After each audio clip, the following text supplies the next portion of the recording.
Saludos y gracias por acompañarnos una vez más en Hablemos de Salud. Yo soy el periodista Isaac Rosado Santos y siempre es un placer sentarnos aquí con un sinnúmero de profesionales expertos en su materia para poder aclarar sus dudas relacionadas a la salud. Y el tema de hoy vincula a muchísimas mujeres aquí en Puerto Rico, pero para poder ampliar en este campo, se encuentra con nosotros el ginecólogo Miguel Velázquez Villanueva, quien es doctor en MMM Multiclínica. Saludos, doctor. Gracias por acompañarnos. Saludos y gracias por invitarme y darme la oportunidad de poder dirigirnos a la teleaudiencia y a la radioaudiencia. Claro que sí.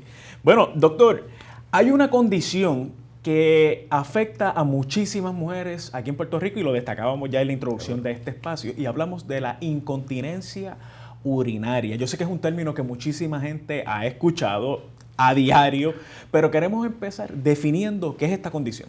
Pues la incontinencia urinaria es aquella condición que se define originalmente, ¿verdad? Porque ha cambiado la definición, pero originalmente era como la pérdida de orina involuntaria.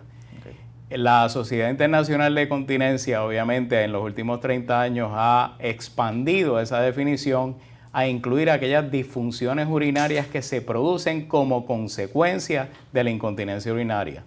Y ahí entonces subdividimos en diferentes tipos y en diferentes grados de cada tipo para poder establecer cuán seria es la condición o cuánto afecta esa condición a los diferentes pacientes que evaluamos.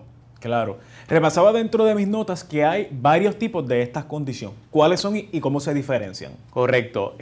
Obviamente las definiciones generales. Ahora vamos a empezar con las primeras definiciones que son más inclusivas de la mayoría de los pacientes. Okay. Para que tengan una idea, la incontinencia por esfuerzo es aquella que se define cuando el paciente tiene alguna tos, un estornudo, un ejercicio, un brinco, un salto y tiene algún tipo de pérdida de orina. Okay. Esa incontinencia por esfuerzo usualmente está ligada a algún tipo de problema estructural, algún tipo de descenso de alguna de las estructuras del área de la pelvis. Okay. Esa población de incontinencia por esfuerzo representa como un 50% del universo de pacientes de incontinencia. Seguimos entonces con la incontinencia por urgencia, que muchas veces la gente incorrectamente dice que es vejiga hiperactiva, pero la realidad es que es incontinencia por urgencia porque se produce un deseo casi incontrolable de tener que visitar el baño, algunas veces con mucha pérdida de orina, otras veces con poca pérdida. Okay. Pero dentro de esa incontinencia por urgencia tenemos la variable de que entonces da frecuencia, okay, porque podemos tener algunos desórdenes de vaciado conjunto con ese tipo de incontinencia. Ese porciento es más o menos un 15, un 20% de la población. La más grande o la población más grande que tenemos de pacientes de incontinencia es la incontinencia por mixta, que tiene síntomas tanto de esfuerzo como de urgencia. Esos son el universo más grande de los pacientes porque muchas veces o la mayoría de las veces los pacientes presentan donde nosotros cuando ya llevan años con estos síntomas que pueden empezar como condición sutil hasta volverse en un problema bastante serio. Y entonces tenemos combinación de ambas incontinencias en las cuales nos hace evaluar ese paciente y decir, este paciente tiene entonces incontinencia mixta. Y esa es la que tiene síntomas de ambas condiciones.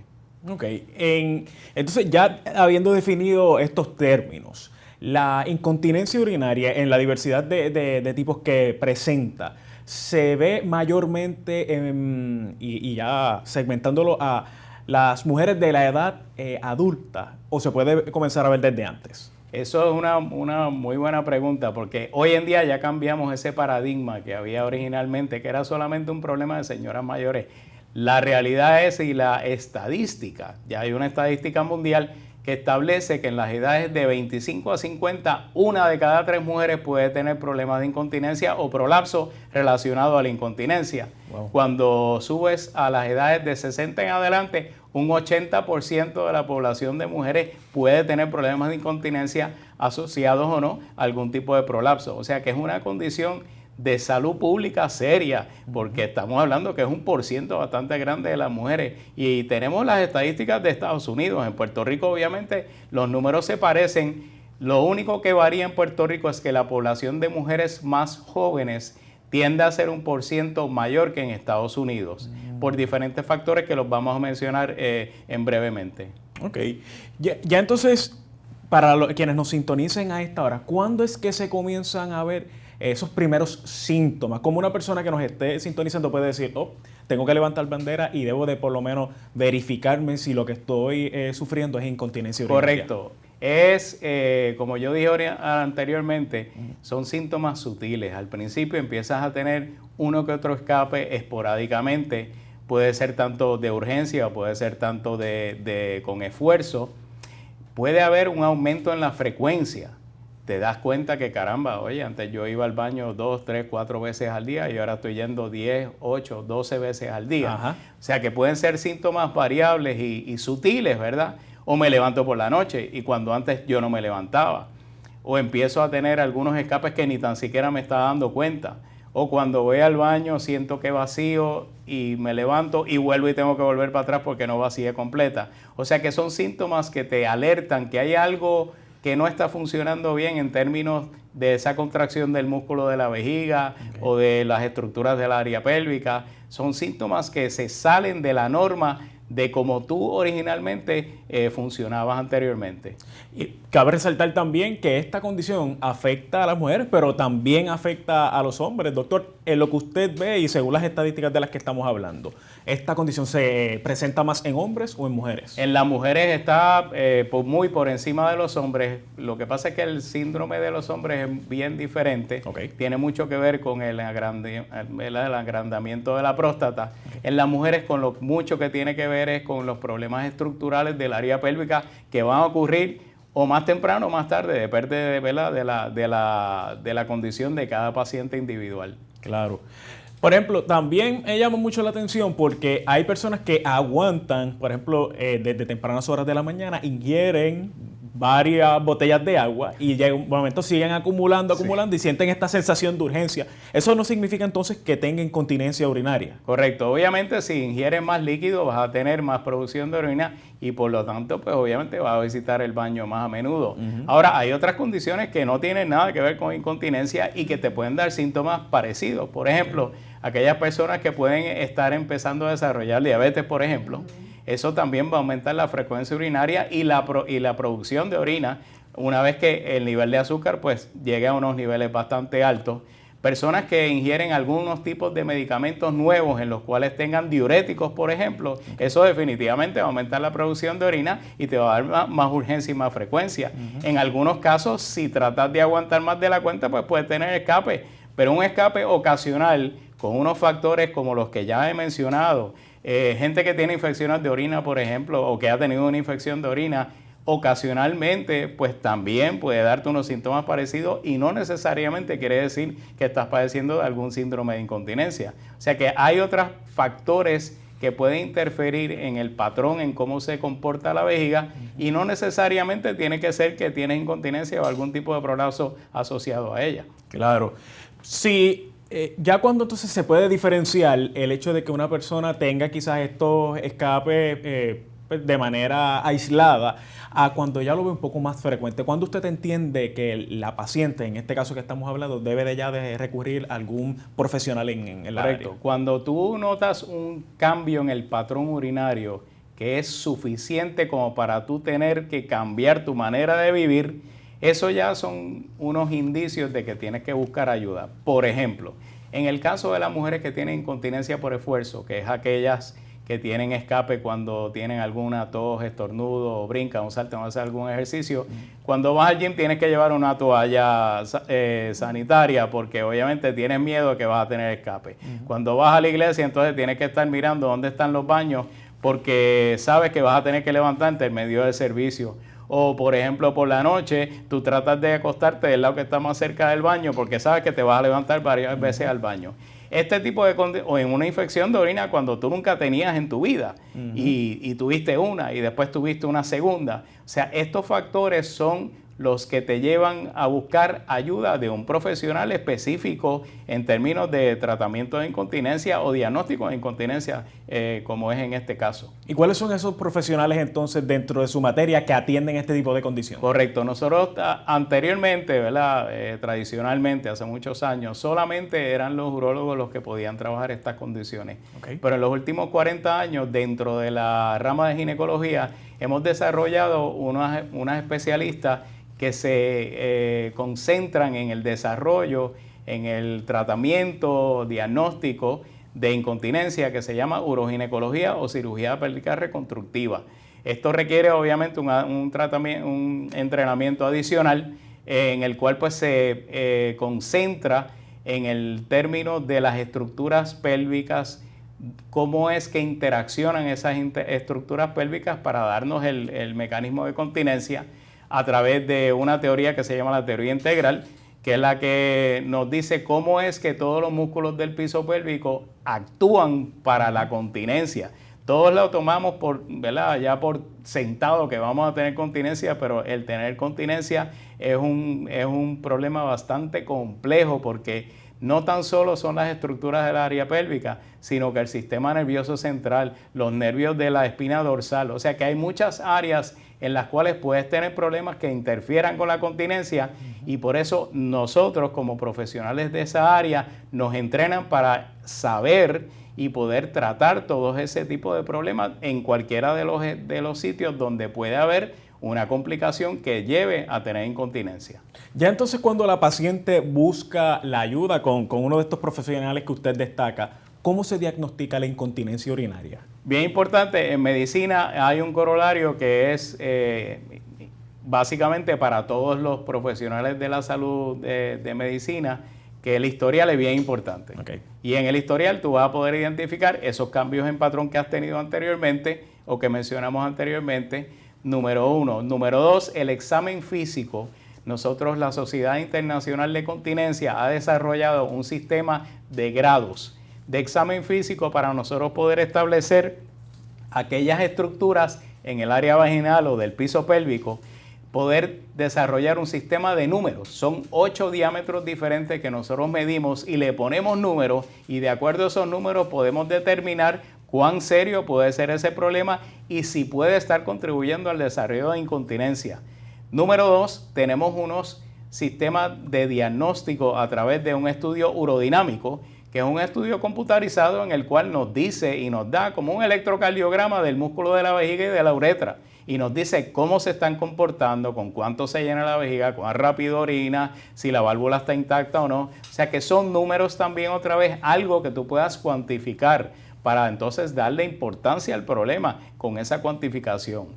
Por ende, al final puedes hacer algún otro tipo de estudios diagnósticos como algún sonograma, un análisis de orina, cultivo de orina, cosas que nos ayuden a ese diagnóstico diferencial para estar seguro de que la incontinencia que estamos viendo no es secundaria a otros problemas que pudieran dar síntomas similares, como por ejemplo mencionamos ahorita la diabetes, problemas neurológicos que por ejemplo pues deja que la vejiga no contraiga adecuadamente o no vacía adecuadamente. O sea que otro tipo de exámenes diagnósticos, aparte de lo que ya he mencionado, es lo que nos llevan a dar el diagnóstico específico de incontinencia. Doctor, regresando a los tipos de incontinencia, según su expertise, ¿hay alguna de ellas que pudiese estar un poco más preocupante que otra? Por ejemplo, si llega una paciente a la clínica de MMM y usted entonces al obtener su diagnóstico ve que quizás está un poco más avanzada esta condición que otra paciente. ¿Esto se da, existe?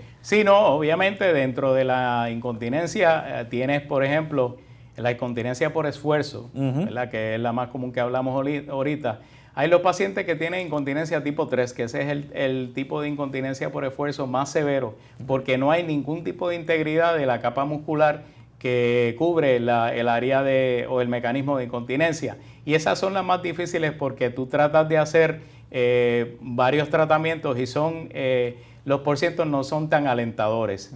También aquellas pacientes que tienen algún evento neurológico, o sea que el nervio no funcione, a ellas obviamente son unas condiciones que son preocupantes porque no hay muchas las soluciones, esa es la realidad. Una vez que el nervio no funciona, pues ya es un poco difícil.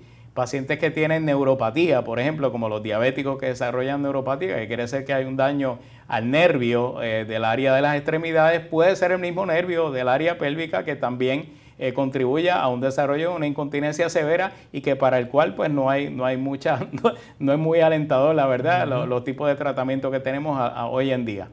Hablemos de las consecuencias. Yo sé que esto no solo afecta pues a nivel físico porque cambia la dinámica. Conversábamos fuera del aire, doctor, sobre los otros sectores dentro del diario vivir que puede afectar. ¿Cuáles son ellos? Y quiero que entonces abunde de cómo es que se van reflejando mediante el tiempo. Sí, o sea, el problema de incontinencia sí te da un problema físico, sí te da un problema de salud pública, como ya habíamos establecido. Para tener una idea del problema de salud pública, ¿verdad? Unas estadísticas que nosotros tenemos, en Estados Unidos se gastan 26 billones de dólares en problemas de incontinencia y prolapso, para que tengas una idea de la magnitud de salud pública que es este problema. Se considera el número 3 en condiciones crónicas. Diantre. Por debajo de enfermedades cardiovasculares, diabetes y número 3 entonces es el problema de incontinencia. Por eso es que se convierte en uno de los puntos que se evalúan, ¿verdad? en las diferentes poblaciones porque es una problemática de salud pública. Pero por encima de la problemática de salud pública tenemos el advenimiento de problemas laborales, problemas sociales, problemas psicológicos. Estas pacientes, muchas tienden a tener lo que se llama retracción social. ¿Qué quiere decir eso? Porque suena un título muy impresionante, pero por ejemplo, la señora dejó de ir a la iglesia porque le da vergüenza tener que levantarse en el culto 4 veces para ir al baño. O dejaron de ir a la casa de los hijos en Estados Unidos porque tienen miedo de mancharle la cama porque se orinan por la noche. O sea, eso es retracción social. Eso puede llegar a desencadenar una depresión, porque obviamente deja de hacer actividades que usualmente tú estás acostumbrado a hacerlas libremente y ahora te estás cohibiendo. Número 2, laboral. Si tienes que estar levantándote cada 15 minutos, cada 30 minutos, cada hora y cambiándote de ropa o cambiándote la toalla sanitaria, va a interferir con tu producción laboral. Y tu patrono pues obviamente va a levantar una bandera de que es lo que está pasando porque tu producción va a ser menos. O sea que eso es una consecuencia laboral. Psicológica ya definitivamente estamos hablando de depresiones, de problemas matrimoniales inclusive, problemas sociales con el resto de la población o con sus vecindarios. O sea que no tan solo es el problema físico y de salud, sino que vamos mucho más allá de esa problemática. Estamos ya encubriendo a la sociedad, estamos incluyendo problemas psiquiátricos que pueden llegar, sabrá Dios, a últimas consecuencias. O sea que son problemas que se deben atacar para no desencadenar, ¿verdad? Esta otra eventos que son, ¿verdad? Unos eventos negativos y no muy alentadores. Doctor, yo sé que en MMM Multiclínica ustedes tienen una batería de profesionales. Yo entonces supongo que se trabajan mano a mano con los psicólogos o psicólogas que estén allí con ustedes para entonces de alguna forma u otra avanzar exitosamente en el proceso de estas pacientes. Seguro, o sea, esto es un manejo que sea multiespecialidad, vamos a ponerlo así. Ajá. Podemos incluir nutrición, por ejemplo, obesidad es uno de los factores de riesgo para desarrollar incontinencia. Así que y diabetes. Así que la nutricionista nos puede ayudar para ese control del apetito y control en lo que los pacientes ingieren. Los otros profesionales, por ejemplo, de medicina interna, endocrinología, que nos ayudan a controlar el azúcar de los pacientes o a controlar las enfermedades cardiovasculares del paciente. O sea que tenemos que verlo como un equipo de trabajo. Los psicólogos que nos ayuden con aquellas pacientes que hayan sufrido la consecuencia de tener esa retracción social, depresión. O sea que es un equipo de trabajo el cual nos puede ayudar a atacar todas estas otras consecuencias que trae el desarrollo de incontinencia. Claro. Yo aprovecho entonces para preguntarle, ¿la incontinencia urinaria se puede reflejar desde muy temprana edad, que es lo que usted ha estado destacando en estadísticas, y también puede surgir de un día para otro? Correcto. Usualmente es gradual, lo que pasa es que no nos damos cuenta. Y puede ser algo sutil y creemos que es algo natural. En muchos casos, yo recibo muchísimos pacientes que dicen, pues de la edad ya yo estoy un poquito mayor y por eso es que me pasa. No, señora, no es por la edad. Si usted tiene incontinencia o tiene alguna pérdida de orina involuntaria, no importa la edad. el título sigue siendo el mismo. Exacto. No es una enfermedad estrictamente de mujeres de edad avanzada. Okay. Pero el problema de incontinencia tiene solución. Habemos personas que podemos trabajar con eso y que sabemos y que estamos trabajando con eso diariamente. Así que definitivamente hay que buscar ayuda porque hay soluciones.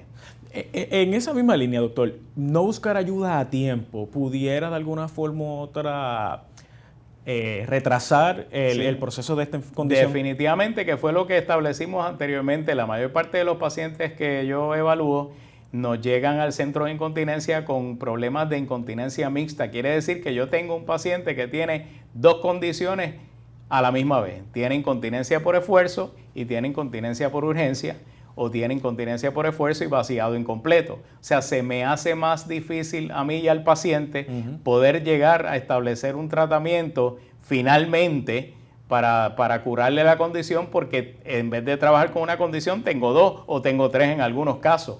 O sea que por eso es importante educar, identificar, buscar ayuda temprano, porque no es lo mismo yo trabajar con un paciente que tiene incontinencia por esfuerzo, que es un problema estructural.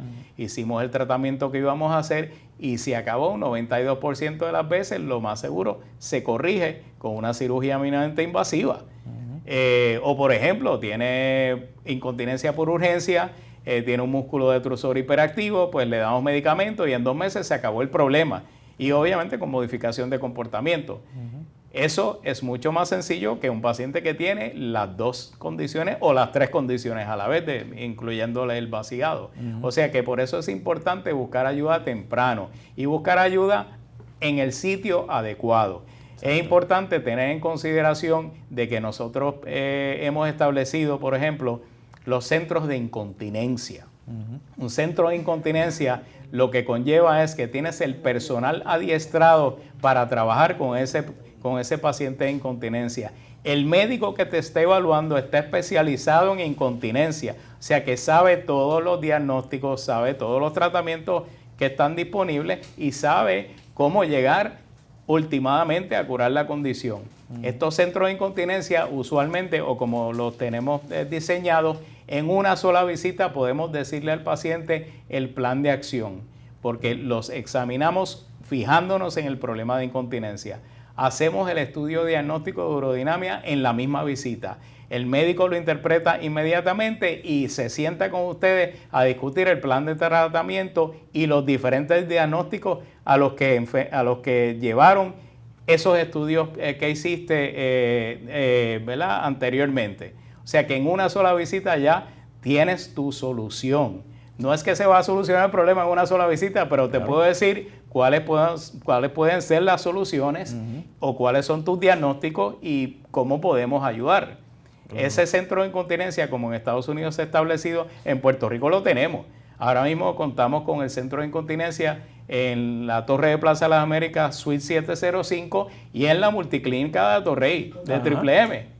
Claro. Así que tenemos 2 centros de incontinencia activos ahora mismo, donde pues obviamente este servidor va a estar para ayudarlo. Claro que sí. Lo importante, ojo, queremos que escuchen esto bien. Queremos acelerar la búsqueda de la ayuda, no acelerar pues la condición, más bien pues frenarla. A lo que nos lleva, doctor, hay buenas noticias, porque hay alternativas de tratamiento para que las pacientes puedan entonces retomar el control de esta condición. Seguro. Y poder disfrutar de las actividades cotidianas. ¿Cuáles son esas alternativas? Seguro. O sea, lo más importante de todas las condiciones es tú llegar a un diagnóstico específico.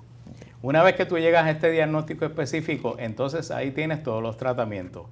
Los pacientes de incontinencia pueden ir desde modificación de comportamiento, diferentes ejercicios que se hacen para fortalecer los músculos del área pélvica, cambiar los hábitos urinarios para que entonces el músculo de la vejiga pueda trabajar con el volumen que están acumulando.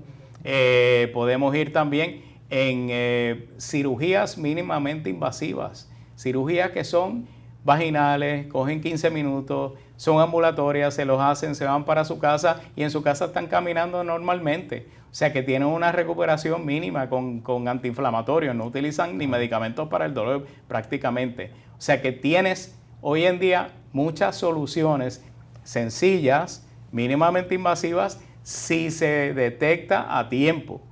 Ese es el corolario de todo lo que estamos hablando. Lo Exacto. más importante es detectarlo a tiempo y llegar a un diagnóstico preciso para poder entonces ofrecerle todos los tratamientos available. Claro, e importante, quiero hacer nuevamente hincapié, buscar la ayuda y la información como el doctor, que entonces tienen el expertise para poder entonces abundar y atender esta condición. Seguro, para eso estamos. O sea, y llevamos, por ejemplo, en Puerto Rico yo llevo 22 años, nuestro centro de incontinencia pues lleva 20 años funcionando. Ahora en la multiclínica de Atorrey tenemos establecido el otro centro de incontinencia, así que sitios hay donde claro. pueden ir, están accesibles, no estamos tan lejos, estamos en unas áreas que son bastante céntricas. Claro. Así que yo los exhorto, ¿verdad?, a todos los pacientes. Pueden comunicarse al 787-720-1414 o al centro de la multiclínica de Atorrey. Estamos allí para servirlos, así que busquen ayuda, lo podemos ayudar. Claro que sí, doctor. Ya vamos cerrando, pero quiero preguntarle, ¿cuáles son esas recomendaciones que se le pueden ofrecer a los pacientes para entonces poder tomar, como decíamos, control de la incontinencia urinaria? Número 1. Busque ayuda temprano. Si tiene cambios en los patrones urinarios, si tiene escape de orina ocasionalmente, si siente un bulto en el área vaginal, si tiene que visitar el baño más a menudo, si se levanta de noche, si tiene infección de orina, todos estos son síntomas que pueden estar relacionados al desarrollo de incontinencia. Busca ayuda temprano, que podemos llegar a un diagnóstico específico para darle tratamiento adecuado. Claro, y dos detalles también importantes, doctor, la alimentación y lo que es la eliminación del cigarrillo, de fumar. Eso es correcto, sí. Obviamente sobrepeso, hipertensión, diabetes, fumar son todos factores de riesgo para desarrollar incontinencia, aparte de cirugías previas. Así que todos esos factores, si usted tiene todos esos factores, más los síntomas que habíamos mencionado, por favor busque ayuda temprano para poder llegar a un diagnóstico específico y poderla tratar adecuadamente. Doctor, le agradecemos que haya estado con nosotros aquí en Hablemos de Salud. Yo sé que son muchas las historias de éxito que usted ha podido atender a través de la MMM Multiclínica y le deseamos que sigan siendo muchos más los casos de éxito. Gracias. Muy amable. Bueno amigos, ya pues no nos queda tiempo para más, pero usted saque lápiz y papel. Si a usted le interesó algún detalle que estuvo destacando aquí el doctor, puede comunicarse para coordinar una cita u orientarse al 787-522-2482. Lo voy a repetir, 787-522-2482 con MMM Multiclínica en un horario de lunes a viernes de 7:30 de la mañana a 5:30 de la tarde. Nosotros nos vemos la próxima semana en Hablemos de Salud. Gracias por su sintonía.